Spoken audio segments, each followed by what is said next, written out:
Hello friends, টেক্সারিং online চ্যানেলে আপনাদের সকলকে জানাই স্বাগতম।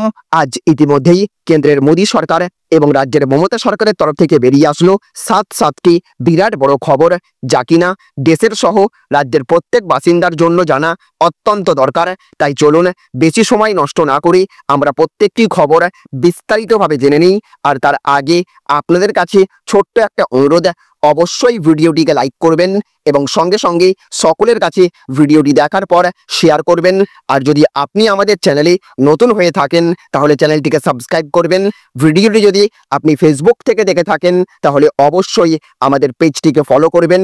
আর আপনি এই মুহূর্তে দেশের কোন রাজ্যের কোন জেলা থেকে এই ভিডিওটি দেখছেন অবশ্যই আপনার এলাকার নাম কমেন্ট বক্সে লিখে জানিয়ে দেবেন। তো দেখুন, আজকের প্রথম খবরেই বলা হচ্ছে ভারত সীমা অতিক্রম করে আমাদের অশান্তির যেন কারণ না হয়, জামাত প্রধানের হুঁশিয়ারি। তো ক্ষমতা হারানোর এক সপ্তাহ আগে শেখ হাসিনার সরকার নিষিদ্ধ করেছিল বাংলাদেশ জামায়াতে ইসলামীকে, কিন্তু 5ই আগস্টের পালাবদলের পর সেই দলেরই দাপট ক্রমশ বাড়ছে বাংলাদেশের রাজনীতিতে।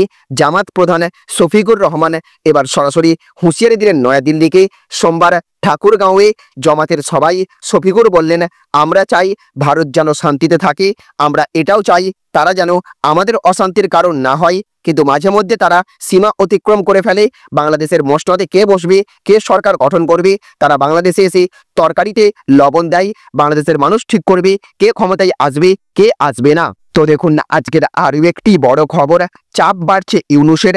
চিন্ময় প্রভুর মুক্তি, সংখ্যালঘুদের নিরাপত্তা নিয়ে ট্রাম্পের দ্বারস্থ আমেরিকা নিবাসী বাংলাদেশিরা। তো আর কয়েকদিন পরই নতুন বছরে মার্কিন প্রেসিডেন্টের মসনদে বসতে চলেছেন ডোনাল্ড ট্রাম্প। আর তার আগে বাংলাদেশের পরিস্থিতি নিয়ে আমেরিকা নিবাসী বাংলাদেশি খ্রিস্টান, বৌদ্ধ, হিন্দুদের সংগঠন দ্বারস্থ হয় ট্রাম্পের। তাদের দাবি বাংলাদেশে ইসলামী শক্তির কাছে তাদের অস্তিত্ব সংকট দেখা দিচ্ছে, আর এই পরিস্থিতি থেকে বের হতে তারা ট্রাম্পের সাহায্য চাইছেন। মার্কিন তখ্তে যখন জো বাইডেন, তখনই বাংলাদেশে শেখ হাসিনার সরকার পড়ে যায়। গণ অভ্যুত্থানের হাত ধরে বাংলাদেশের তখ্তে নতুন অন্তর্বর্তী সরকার আসে মোহাম্মদ ইউনূসের অধীনে। এইদিকে এরপর থেকেই বাংলাদেশে হিন্দু মন্দির সহ নানান জায়গায় ভাঙচুর তাণ্ডবের নানান খবর আসে। হিন্দু সন্ন্যাসী চিন্ময় কৃষ্ণ দাসের গ্রেপ্তারির খবর। এই হিন্দু সন্ন্যাসী গ্রেপ্তার হতেই তুলকালাম পরিস্থিতি তৈরি হয় চট্টগ্রামে। চট্টগ্রাম কোর্টে ধুন্ধুমার পরিস্থিতির জেরে এক আইনজীবী খুনের ঘটনা ঘটে। এদিকে চিন্ময় কৃষ্ণের বিরুদ্ধে দেশদ্রোহিতার অভিযোগ রয়েছে। এবার সেই চিন্ময় কৃষ্ণকে জেল থেকে মুক্তি দিতে ডোনাল্ড ট্রাম্পের কাছে আর্জি জানালেন আমেরিকা নিবাসী বাংলাদেশের হিন্দু, খ্রিস্টান, বৌদ্ধরা। এছাড়াও তারা চাইছেন বাংলাদেশে সংখ্যালঘুদের নিরাপত্তা নিশ্চিত হোক। এই মর্মে তারা ডোনাল্ড ট্রাম্পকে একটি মেরু মোমেন্টন পাঠিয়েছেন। তারা চাইছেন কম্প্রিহেন্সিভ মাইনরিটি প্রোটেকশন অ্যাক্ট তৈরি হোক, তার আওতায় ঘরোয়া সংগঠন এবং সংখ্যালঘুদের মান্যতা দেওয়া হোক বলে তাদের দাবি। চিন্ময় কৃষ্ণের মুক্তির দাবিতে তারা ট্রাম্পের হস্তক্ষেপের দাবি জানিয়েছেন। এছাড়াও ওই মেমোরান্ডামে তারা আহ্বান জানিয়েছেন যে রাষ্ট্রসংঘের শান্তিরক্ষা মিশনে যাতে বাংলাদেশকে যুক্ত করা হয়। সংগঠনের আশা, এতে বাংলাদেশে ধর্মীয় এবং জাতিগত হিংসা নিপীড়ন বন্ধ হতে পারে। এছাড়াও সংখ্যালঘুদের জন্য পৃথক নির্বাচক মণ্ডলী, ধর্মীয় চর্চা, সংস্কৃতির ঐতিহ্য বজায় রাখতে ঘৃণ্য অপরাধ এবং ঘৃণা ভাষণের বিরুদ্ধে আইন তৈরির দাবি রয়েছে তাদের। 2024 সালের 5ই আগস্ট ছাত্র জনতা আন্দোলনের জেরে সেই দিনই বাংলাদেশের প্রাক্তন প্রধানমন্ত্রী শেখ হাসিনা গদি ছেড়ে ভারতে আশ্রয় নেন। এরপর থেকে বাংলাদেশে নতুন সরকার আসার পর থেকে নানান রাজনৈতিক সমীকরণের ছবি দেখা গিয়েছে। বাংলাদেশ চাইছে শেখ হাসিনাকে ভারত থেকে প্রত্যাপন করতে। এদিকে বাংলাদেশের এক মসজিদে সদ্য আওয়ামী লীগ আবার ফিরবে এমন একটি বার্তা স্ক্রিনে উঠে আসে। এই সমস্ত খবরের মাঝেই মার্কিন মুলুকে সেখানের খ্রিস্টান, হিন্দু, বৌদ্ধ বাংলাদেশিরা ট্রাম্পের দ্বারস্থ হওয়ায় ঢাকায় ইউনূস সরকারের ওপর চাপ বাড়ল কিনা তার উত্তর তোলা রয়েছে সময়ের হাতে। তো দেখুন, আজকের আরও একটি বড় খবর, শুধু 6 মাস দিন নিজেদের লক্ষ্য জানিয়ে দিলেন শুভেন্দু। তো পশ্চিমবঙ্গে বিধানসভা নির্বাচনের আর বছর দেড়েকও বাকি নেই। সেই নির্বাচনের আগে হিন্দুদের ফের একত্রিত হওয়ার আহ্বান জানালেন বিধানসভার বিরোধী দলনেতা শুভেন্দু অধিকারী। একই সঙ্গে তার বক্তব্য, ক্ষমতায় এলে 6 মাসের মধ্যে ব্লিচিং পাউডার দিয়ে অনুপ্রবেশকারীদের পরিষ্কার করে দেবেন। বাংলায় অনুপ্রবেশ নিয়ে লাগাতার রাজ্যের শাসক দলকে আক্রমণ করে চলেছেন শুভেন্দু। আর সেই প্রসঙ্গেই বাংলায় বিজেপিকে আনার আহ্বান জানালেন। বাংলায় বিজেপিকে ক্ষমতায় আনতে হিন্দু ভোটকে এক জায়গায় আনার কথা এর আগেও শোনা গিয়েছে শুভেন্দুর কণ্ঠে। এই দিন ফের সেই কথা বললেন তিনি। বললেন 39% এক হয়েছেন, আর 5% ভোট দিতে আসুন। উত্তরপ্রদেশে যোগী আদিত্যনাথের শাসন, অসমের হিমন্ত বিশ্ব শর্মার শাসনের কথাও প্রায়ই বলেন বিধানসভার বিরোধী দলনেতা। বিজেপি ক্ষমতায় এলে ছ মাসের মধ্যে নিজেদের লক্ষ্যের কথা জানিয়ে দিলেন তিনি। অনুপ্রবেশকারীদের হুঁশিয়ারি দিয়ে বললেন, আমরা যদি 6 মাসের পরিষ্কার করতে না পারি পরের যে কোনো ভোটে ছুড়ে ফেলে দেবেন, আমাদের শুধু 6 মাস দরকার। অনুপ্রবেশকারীদের ব্লিচিং পাউডার দিয়ে পরিষ্কার করব, যোগী আদিত্যনাথের থেকে নিয়ে আসবো, ওখানে খুব ভালো ব্লিচিং পাউডার রয়েছে। তো দেখুন আজকের আরও একটি বড় খবর, মাত্র এতটুকু সম্পত্তি দেশের দরিদ্রতম মুখ্যমন্ত্রী মমতা। 900 কোটির মালিক কে জানেন? তো দেশের প্রায় প্রত্যেক মুখ্যমন্ত্রী কোটিপতি, কারো কারো সম্পত্তি কয়েকশো কোটি, তবে সেই তালিকা থেকে কয়েকজন দূরে রয়েছেন। পশ্চিমবঙ্গের মুখ্যমন্ত্রী মমতা বন্দ্যোপাধ্যায়, তার সম্পত্তির পরিমাণ মাত্র 15 লক্ষ। দেশের দরিদ্রতম মুখ্যমন্ত্রী হিসেবে উঠে এসেছে তার নাম।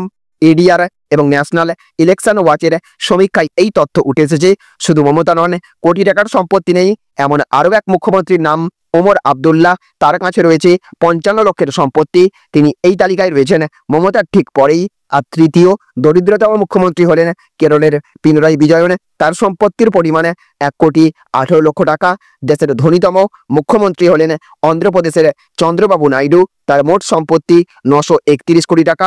দেশের দ্বিতীয় ধনী মুখ্যমন্ত্রী 335 কোটি টাকার মালিক অরুণাচল প্রদেশের পেমা খান্ডু, তিনি আবার দেশের সবথেকে ঋণগ্রস্ত মুখ্যমন্ত্রী, তার মোট ঋণের পরিমাণ 180 কোটি টাকা। এছাড়া 31 জন মুখ্যমন্ত্রীর মধ্যে 13 জনের বিরুদ্ধে অপরাধের মামলা রয়েছে, 10 জনের বিরুদ্ধে রয়েছে গুরুতর মামলা, রয়েছে খুন, অপহরণ, ঘুষ নেওয়ার মতো মামলা। তেলেঙ্গানার মুখ্যমন্ত্রী রেবন্ত রেড্ডির বিরুদ্ধে রয়েছে 63টি মামলা, এর মধ্যে অপরাধমূলক কাজের মামলা 34টি। এই তালিকায় দ্বিতীয় স্থানে রয়েছেন তামিলনাড়ুর মুখ্যমন্ত্রী MK স্ট্যালিন, তার বিরুদ্ধে রয়েছে মোট 47টি মামলা, এর মধ্যে অপরাধের মামলা প্রায় 11টি। তো দেখুন আজকের আরও একটি বড় খবর, সিনিয়র রেসিডেন্ট ডাক্তাররা গ্রামে না গেলে বন্ধ হবে বেতন, নির্দেশ নবান্নের। তো 3 বছরের চুক্তিভিত্তিক চাকরি, এই সময়ের মধ্যে চুক্তি মেনে গ্রামে গিয়ে পরিষেবা দিতে বাধ্য থাকেন সিনিয়র রেসিডেন্ট ডাক্তাররা। মাঝে মাঝে দেখা যায় সেই কাজেই ফাঁকি দেন অনেকে, গ্রামে গিয়ে পরিষেবা না দিয়ে চুপচাপ কাটিয়ে দেন 3টি বছর। তবে এবার সেই ফাঁকিবাজিতে রাশ টানল রাজ্য, গ্রামে গিয়ে পরিষেবা না দিলে বেতন বন্ধের নির্দেশ দিল নবান্ন।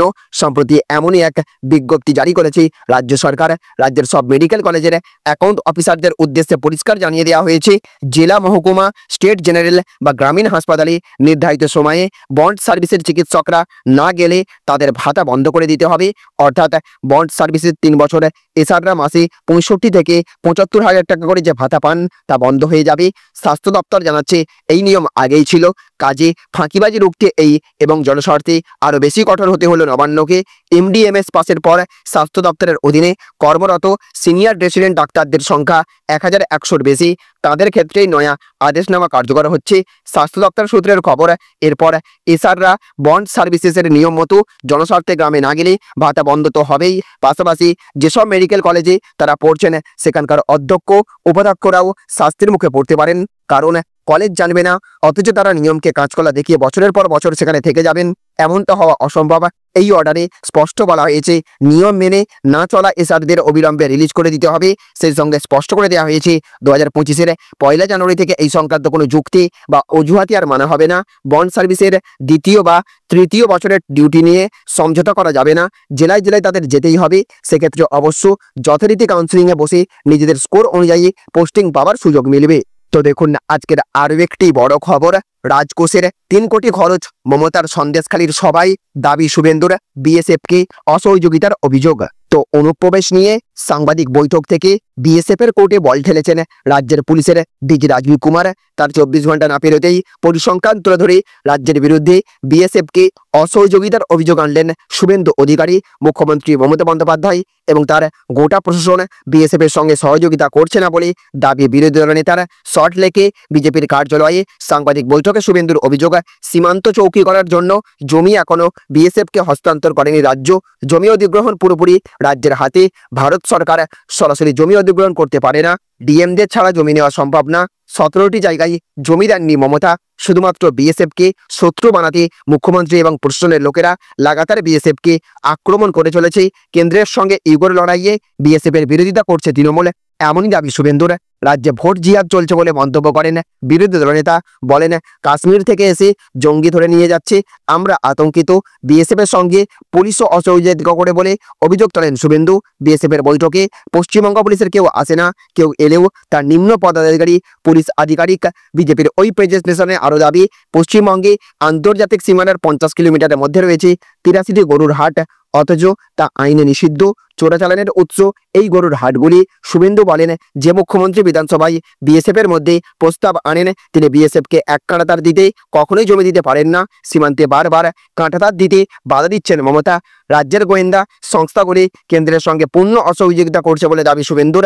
রাজ্যে স্থায়ী ডিজি নেই বলে দাবি শুভেন্দুর। তিনি বলেন, ভারতে কোথাও এইরকম পাবেন না। আইন শৃঙ্খলা রক্ষায় গুরুত্বপূর্ণ পদ ডিজিপি, অথচ এখানে অ্যাডিশনাল চার্জে ডিজিপি রাখা হয়েছে।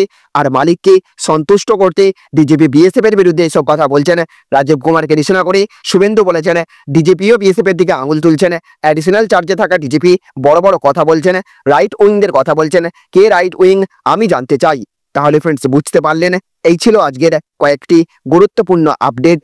এই ভিডিওটি আপনাদের যদি ভালো লেগে থাকে তাহলে অবশ্যই ভিডিওটিতে একটা লাইক করবেন এবং অবশ্যই ভিডিওটিকে রাজ্যের সমস্ত মানুষের কাছে শেয়ার করে সকলকে জানার সুযোগ করে দেবেন। ভালো থাকবেন, সুস্থ থাকবেন। Thank you friends, thank you for watching.